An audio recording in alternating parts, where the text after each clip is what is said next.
प्रिय साथियों, मैं एडवोकेट अनिल कुमार फिर से आपके इस लीगल चैनल में, जहां मैं आपको कानूनी सलाह देता हूं या व्याख्या करता हूं जो कानून मुझे लगता है कि आने वाले अधिवक्ताओं के लिए हितकारी होंगे या उन्हें जानना चाहिए। साथियों, इस बार एक हमने महत्वपूर्ण विषय उठाया है इस चैनल में, जिसका नाम है डिकोडिंग लॉज एंड जजमेंट्स।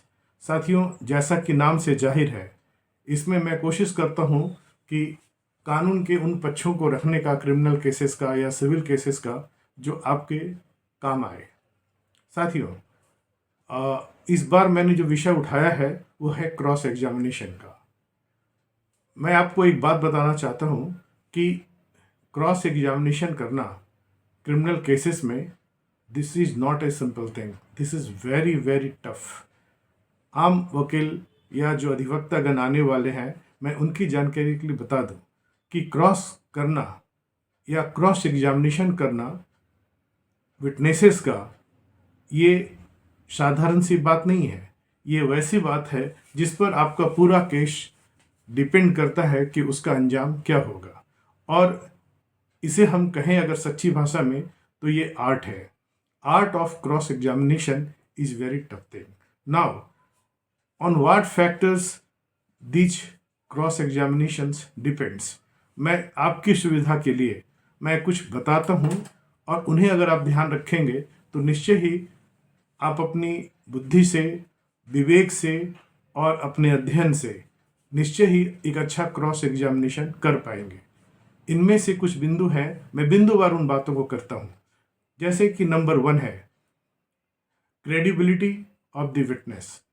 जब आप क्रॉस एग्जामिनेशन करते हैं तो आपको ये देखना होता है कि कैसे हम विटनेस की क्रेडिबिलिटी को तोड़ सकते हैं, कैसे उसकी क्रेडिबिलिटी को संदेहास्पद बना सकते हैं कि वो जो बोलने जा रहा है वो सही नहीं होगा। दूसरा पॉइंट है जिस पर आपको ध्यान देने की ज़रूरत है, वो है contradictions with police statements. Police ने जो बयान लिया है अपनी केस डायरी में, और जब वो बयान दे रहा है वो गवाह, तो उन दोनों में जो अंतर है उसे अगर आप कोर्ट में लिपिबद्ध करवा पाते हैं और सही ढंग से ला पाते हैं, तो ये आपकी बहुत बड़ी जीत होगी और ये आपका सही दिशा में प्रयास होगा। तीसरा पॉइंट है इम्प्रूवमेंट्स एंड ओमिशंस। कुछ बातें आप देखेंगे कि सामने केस डायरी में आई है, कुछ बातें केस में आई है, FIR में आई है, लेकिन वो बातें गवाह नहीं कह रहा है, तो उसको आपको कोर्ट के सामने लाना है। This is also an important part of cross examination. चौथा पॉइंट है presence at place of occurrence. अगर ये आप दिखा पाते हैं कि जो घटना जब घटी थी, जिस वक्त घटी थी और जब घटी थी और जिस तारीख को घटी थी, जो विटनेस है या जो गवाह है उसे पूरी जानकारी नहीं है, उसे कुछ भी पता नहीं है। अगर ऐसा आप साबित कर पाते हैं अपने क्रॉस एग्जामिनेशन में, तो ये एक माइलस्टोन होगा। साथियों, पांचवा है, 5th नंबर पॉइंट है जो मेरे हिसाब से इंपॉर्टेंट है, नेचुरल कंडक्ट एंड प्रोबेबिलिटी। एक प्रोबेबिलिटी की बात होती है जो विटनेस से हम कहवा सकते हैं कि क्या ये संभावना है कि ये घटना इस रूप में भी घट सकती थी। मसलन किसी को चोट लगा है, तो जब केस में ये आया है कि ये चोट किसी डंडे से लगा है, क्या हम ये साबित करने की कोशिश कर सकते हैं कि ये डंडे का चोट नहीं है, बल्कि ये नॉर्मली गिर के भी हो सकता है। अगर हम गवाह से ऐसा कुछ कहवा पाते हैं तो ये केस में फिर से एक माइलस्टोन होगा।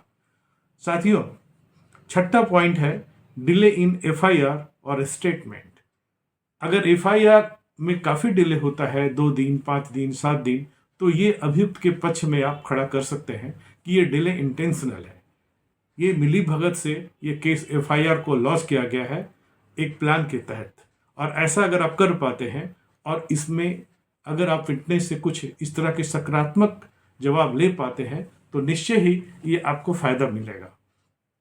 साथियों, इनके बाद 7वां पॉइंट आता है medical evidence versus ocular evidence.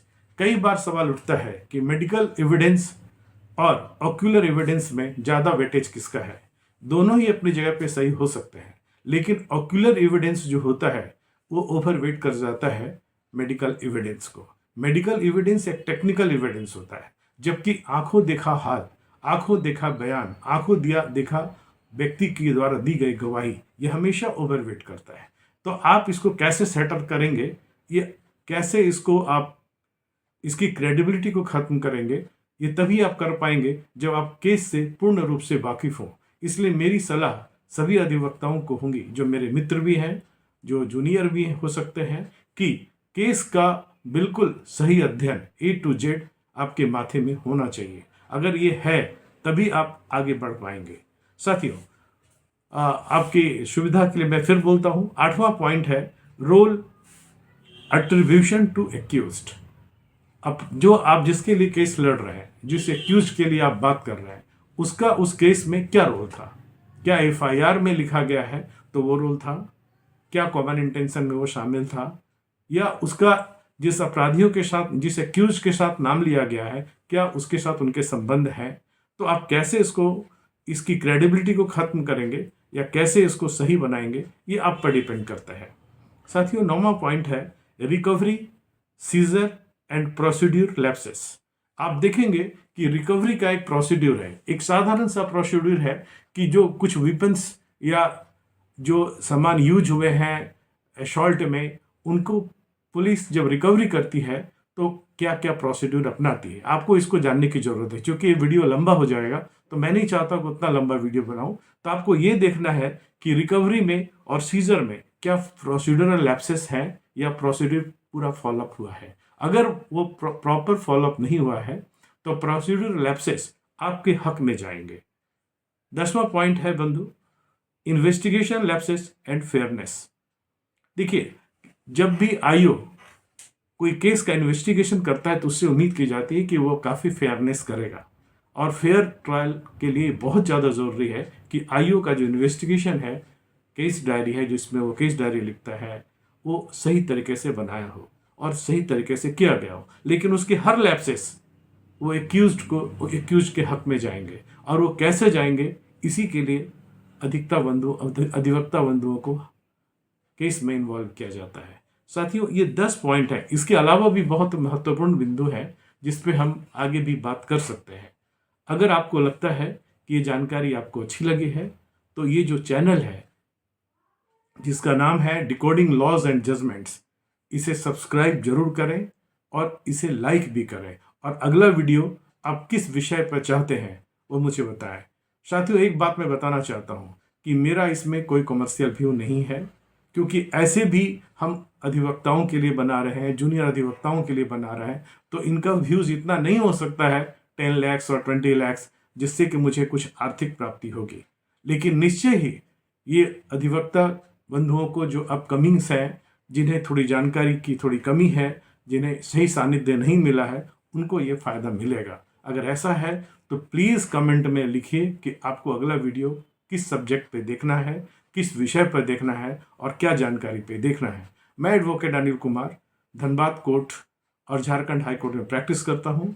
मैं आपके लिए उपलब्ध हूँ।